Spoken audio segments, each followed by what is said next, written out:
Coming back at ya for day 6 of our yarn painting project. Once again, it's more of a thread painting, but that way we can get in more details.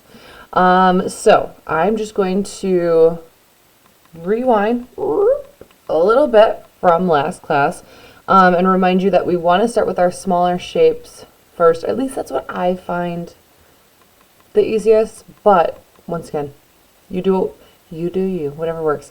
If after it dries you're recognizing like, oh, I can see more of the black canvas through than I was anticipating, and I don't like that. Just so you know, we can layer a bit. So if I got my glob of glue over here, and I'm going to take my paintbrush and I'm going to kind of paint. Here I can see that there's a lot of canvas showing through, and I've already got a piece of thread cut, although I think I might need to cut a little smaller. Now I'm recognizing it was a little bigger than I needed. And carefully cut that, maybe even use my tweezers if I want to get in there. You can use other things too, right? You can use a pencil. You could use that wooden tool, use what you want. But notice, so I can kind of make some corrections after that glue dries if I recognize that there's too much showing through. Like I might even do a little here and there. It's okay if the black of the canvas does show through though. So I would only do this for right now. I would only do correcting like that on areas that like really bother you and aren't going to you're not going to feel better about as we progress. As you get going though, as we start seeing more of this come together, you might realize that some of the black showing through actually adds some character and personality. It almost gives it that illusion of like scratch art. If you've ever done that before, we had like the paper that's like super colorful underneath, and then you paint black over the top of it, and then you scratch out and you see the colors from underneath. It almost gives that kind of a vibe once you're done with this, which is cool, right? Like we like that. So what I'm saying is, if it's a really big opening of like the black of the canvas showing through and it's really bugging you, that's an option for like a way to correct that. But for things, maybe like there where I'm like, it kind of bugs me right now, but I'm just going to wait on that, and let's see if maybe at day 9 or day 10, once this comes together a little more, if it's still bugging me, then maybe I'll do something about it. But for right now, I'm not gonna. All right, because right now I'm going to work on to some more medium-sized things, which, if I'm being honest, I kind of just jump from like small things to large things in mine. I don't have a ton of medium. I guess you could say the moon is a medium-sized shape. So, I guess speaking of, let's do the moon. Which color though? Do I stick with the yellow? Do I go with one of these or one of those? I think I'm gonna go with this is like the one color I thought I wasn't gonna go with yet today. This is the one I'm choosing.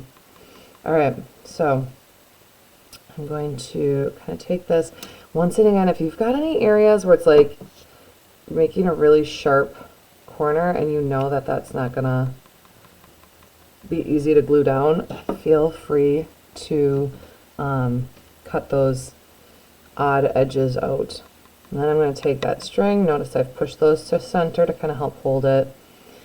And I'm going to start with, I think, the outer edge. Don't be afraid to turn your canvas. I've got my paintbrush, and I'm working quickly here because I know how fast this glue dries. So I'm working quickly to get it along that outer edge. And then I'm going to take and follow where that glue just was. I'm going to follow it with my yarn, kind of pressing it down with the tweezers. Once again, you might be using other tools. This is just what I'm finding is working best for me right now, and that might change throughout as we get to different sections and things like that. Let's get that back into place. I kind of, when I cut it, it moved a little bit. Do we see why patience is like so mandatory for this project? I know I've probably mentioned this, but I feel like today's society, we are all about that instant gratification. Like we want everything now. And it's not a you problem. This is just like, this is the way our world is heading, right? Like we see these videos where it's like, you clap and your outfit changes. You go like this and the whole room's redone, right? Like that's just what we're seeing and what we're exposed to. And I feel like this project is kind of the antidote to that. It is slow and tedious, and there's no way to make it faster. And also, please realize when you see those kinds of videos, they're not real, right? I mean, they're real in that those things got done, but they're not real in that the timing of it, that is very fake. Believe me, I have done many, many projects in my house, and none of them are that quick. Would be nice, but they are not. All right, so I'm just kind of following along those edges. I'm going to only do one more here. You guys don't need to see me do the whole moon, but just kind of refreshing on these more small to medium sizes. So once again, you might take each line individually for your contour lines. You might be doing those continuous lines like we did with the cloud last class. This one, the moon, obviously, I just think with the crescent shape, I didn't think that that would work well for a continuous line. So I'm back to just doing contour lines one at a time to kind of fill in that space. And I could even be pre-measuring these and then cutting before I glue them down. You guys find the rhythm that works best for you. All right. So you can see that's how I'm filling my moon on in. Okay, I think I'm going to show you this next, the mountain, and then I'll show you the hill in the background. Once again, I kind of like, for me personally, I like to push the string towards center to just help hold it together and it doesn't knot up. Now, maybe the hardest part is always finding where's that end. And this one, there isn't one. There is no end. They gave me string. That's just all. For real? Where is it? They're like, no, we're not going to make this easy. Where is the end? Oh, here. Hiding, I think. Is it? There. Yes. Oh my goodness. That was... So if you ever have one that's kind of crazy like mine, know that that happens. Uh-oh. And this one too, you guys might run into this. This one is knotting up right from the get-go. So if that happens, you know what? Sometimes you do have to take it apart. I don't like to do this, but you can see there's a knot and you can't do too much about that.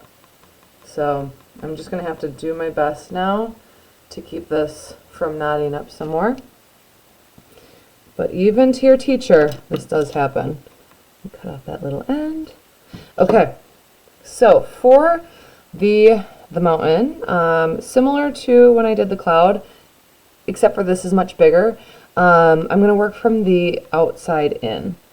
I am not going to be able to do the entire outer line in one shot because the glue is going to dry faster than I can lay the thread down. So I'm going to take it kind of sections at a time here. So there's a bit of it. All right, here we go. And I'm going to have to be very careful not to let this pull. Once again, you could kind of measure this out in advance and then cut it to the size you think you are going to need. If that's the way you like to work, that's an option too. Maybe you've got lines that aren't quite as, don't have as much movement. They're not as complicated. That's going to be what I show last. Any of those more straight lines in this are going to be easier. The more they curve, the more they turn, the more challenging it's going to be to do this process. So if you're finding this overwhelming and you're like, oh my goodness, I cannot get the string to stay in place, which also don't say I cannot or I can't. I'm learning to, right? I'm learning to keep this in place. But if it is like over the top challenging, This is a new project, a new technique to many of us. Feel free to adjust your scenery. Like you can still tweak it, okay? This is a learning process. I'm not holding you hostage to your original design. If you want to tweak it a bit, that is totally okay. Once again, I'm using these tools. I'm trying to get the glue to stick to the thread and not to my finger or to the tweezers. And sometimes that's a challenge in and of itself. Let's see if we can make this turn here. You can see how I'm doing this in segments. I am not doing that whole outer edge at once. That glue just dries too quick. Okay, so let's get this back up here. Make that turn. Dun, dun, dun, dun, dun. And remember, with this patience, if you ever run out of it and you're having those real negative feelings about this, take a step away. It's okay to do that. It's okay to step away from your artwork. I have to do it every now and again because I know if I'm in a frustrated state that I actually might do more damage than good by continuing with it. So by taking a step away for a couple minutes or however long I need to just kind of gather myself, I can come back and do a good job versus being impatient and maybe, doing some things that I wish I hadn't, and then it's like permanently glued on there, or, in other art examples, maybe drawn on or whatever. So just know that taking a pause and coming back is always an option. Okay, I'm going to try to see it. At least now I'm getting to the easier part. I've done the most challenging part of this mountain. I just wanted to show you how to go about more challenging lines, contour lines that are a little more challenging like this.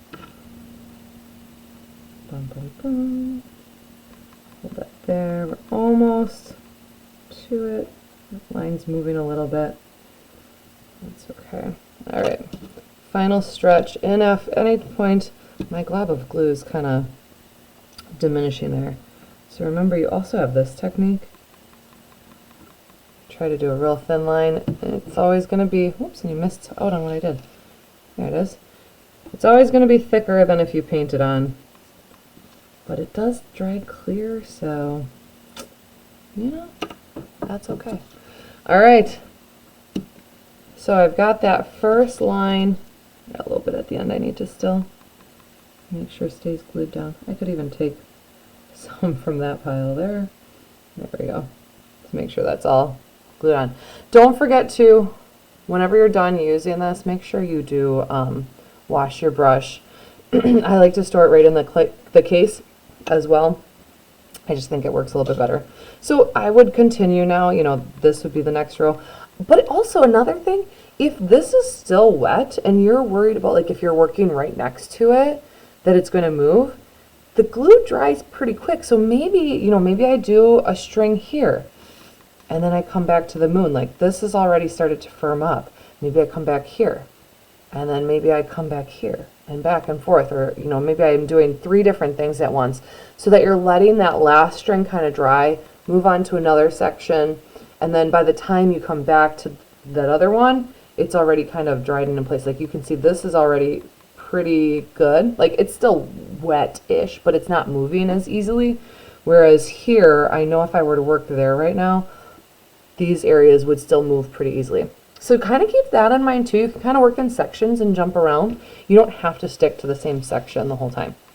All right, last for this demo, I'm going to show you some of the more simple areas. So if you kept your image a little bit more simple, where it's just kind of like a rolling hill this way, a rolling hill this way, you made some good choices. I mean, we all did. If you made choices like me, where you wanted to challenge yourself, that's a good choice too. But you may, like me, sometimes regret those choices for a little bit. Until you're like close to done, and then you're like, oh yeah, no, I am glad I challenged myself. Just know that's part of the human experience. This happens in my regular life too. Like when I'm redoing the kitchen cabinets and I'm halfway through and I'm like, why did I decide to do this? I probably shouldn't have done. This is a lot of work. And then once it's done, you're like, oh, I'm so glad I did that.